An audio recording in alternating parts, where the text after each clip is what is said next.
မြန်မာအစိုးရအဖွဲ့223ရဲ့တခြင်းကိုကူးချထားတဲ့ကမ္ဘာကျော် K-pop အဖွဲ့အလုံးမဲမင်္ဂလာပါမင်းသားကြီးပြည်သူများရှင် K-pop လောကရဲ့မျက်နှာသစ်လေးတွေဖြစ်တဲ့ Cortez ရဲ့တခြင်းတစ်ကမြန်မာအဖွဲ့223ရဲ့တခြင်းကိုကူးချထားတဲ့ဆိုပြီးတော့ဒီအပိုင်းအတွင်းမှာလူပြောများနေတာပါသူတို့ရဲ့တခြင်းကမြန်မာအစိုးရအဖွဲ့223ရဲ့တခြင်းနဲ့ဘီရီစင်တူနေကြောင်းပထမဆုံးနားထောင်ကြည့်လိုက်ရုံနဲ့သိသာစေတာပါCortez အဖွဲ့ကတောင်ကိုရီးယားဘွိုင်းဘန်အဖွဲ့တစ်ဖွဲ့ဖြစ်ကနာမည်ကျော် Big Hit Music ကနေဖွဲ့စည်းပေးထားတာဖြစ်ပါတယ်။ Big Hit Music ရဲ့သမိုင်းကြောင်းမှာနာမည်ကြီး BTS နဲ့ Tomorrow X Together တို့ရဲ့နောက်ပိုင်းတတိယမြောက်ထွက်ပေါ်လာတဲ့အဖွဲ့လည်းဖြစ်ပါတယ်။သူတို့အဖွဲ့မှာတော့အဖွဲ့ဝင်9ယောက်ပါဝင်ကသူတို့ဟာပြီးခဲ့တဲ့2025ခုနှစ်ဩဂုတ်လ18ရက်နေ့မှာ What You Want ဆိုတဲ့ single သချင်းလေးနဲ့ပွဲဥထွက်လာခဲ့တာပါ။ Big Hit လို agency ကြီးကနေဆင်းသက်လာတာမို့လို့သူတို့ရဲ့အကောက်ရီအတန်တွေနဲ့ဖြောပြတင်ဆက်မှုတွေကအဆဆရာစံချိန်မိနေကပရိသတ်တွေရဲ့အပေးမှုကိုအလင်းမြန်မဲ့ရရှိနေတဲ့အဖွဲ့လေးဖြစ်ပါတယ်။မကြခင်မှာလည်းကဘာကျော်ဂီတအဖွဲ့တစ်ဖွဲ့ဖြစ်လာနိုင်ကြောင်းထင်ကြေးပေးခံထားရပြီးအဖွဲ့တည်ထောင်ပြီးမကြခင်မှာတွင်ဂီတဆုတွေကိုလည်းရထားတာပါ။သူတို့ရဲ့လှုပ်ရှားမှုတွေတဖြည်းဖြည်းအောင်မြင်လာတဲ့အချိန်မှာပဲ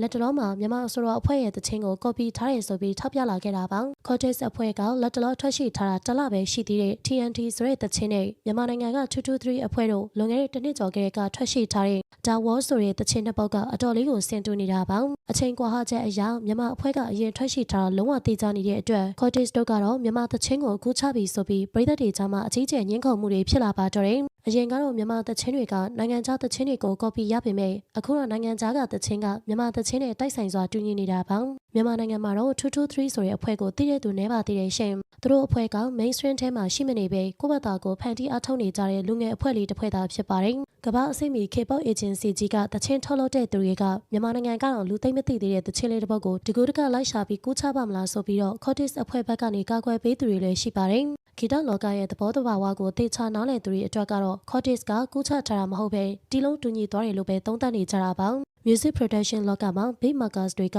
သူတို့ဖန်တီးထားတဲ့တီလုံးတွေကို internet platform တွေမှာတင်ရောက်လေးရှိကြတာပါ။အဲဒီခါမှာသချင်းဖန်တီးခြင်းတဲ့သူတွေကအဲဒီတီလုံးတွေကိုငွေပေးချေပြီးဝယ်ယူအသုံးပြုကြရပါတယ်။အဲဒီတီလုံးကိုတယောက်တည်းတည်တံ့ဝယ်တာမဟုတ်ပဲကဘာပေါ်ကဘသူမစိုးအဲဒီတီလုံးကိုထပ်တူဝယ်ယူအသုံးပြုလို့ရသွားပါတယ်။မြန်မာအဖွဲ့223ကလွန်ခဲ့တဲ့တစ်နှစ်ကျော်ကလေးက online ပေါ်က beat တစ်ခုကိုဝယ်ယူပြီးဒါဝေါ်ကိုဖန်တီးခဲ့တာဖြစ်နိုင်တယ်လို့ Cortez ရဲ့ producer တွေကလည်းမကြသေးခင်ကမှအဲဒီ beat ကိုပဲဝယ်ယူပြီး TNT ကိုဖန်တီးလိုက်တာမျိုးဖြစ်နိုင်တာပါ။ TNT နဲ့ဒါဝေါ်ပြဿနာကတော့ကြီးမားလာပေမဲ့နှစ်ဖက် agency တွေကတော့မဖြေရှင်းကြသေးပါဘူးရှင်။အများဆွဆွဲနေကြသလိုကဘာကျော် K-pop အဖွဲ့ကမြန်မာသချင်းကိုရည်ရွယ်ချက်ရှိရှိခိုးယူကူးချလိုက်တာမဟုတ်ပဲဂီတဖန်တီးမှုလောကရဲ့ type တွေကအသုံးပြုရာကနေမတော်တဆတိုက်ဆိုင်သွားတဲ့အဖြစ်အပျက်လေးတစ်ခုသာဖြစ်ဖို့များနိုင်ကြောင်းထောက်ပြနေကြပါတယ်။ဒါပေမဲ့အစိုးရကအကောင်ကတော့မြန်မာနိုင်ငံမှာလူသိမ့်မသိသေးတဲ့223အဖွဲ့လေးရဲ့သချင်းဖန်တီးမှုစွမ်းရည်ကောင် K-pop အဖွဲ့ရဲ့ standard မျိုးနဲ့ရှင်နိုင်လောက်အောင်ကောင်းမွန်နေတာကိုတော့သတိထားမိသွားစေပါတယ်။ကဘာကျော် Cortez အဖွဲ့က223ရဲ့သချင်းကိုကူးချတာဖြစ်နိုင်ပါမလားဆိုတာပြည်သက်တို့ရဲ့အမြင်ကိုလည်းပြပြခဲ့အောင်နော်အားလုံးကိုကျေးဇူးတင်ပါတယ်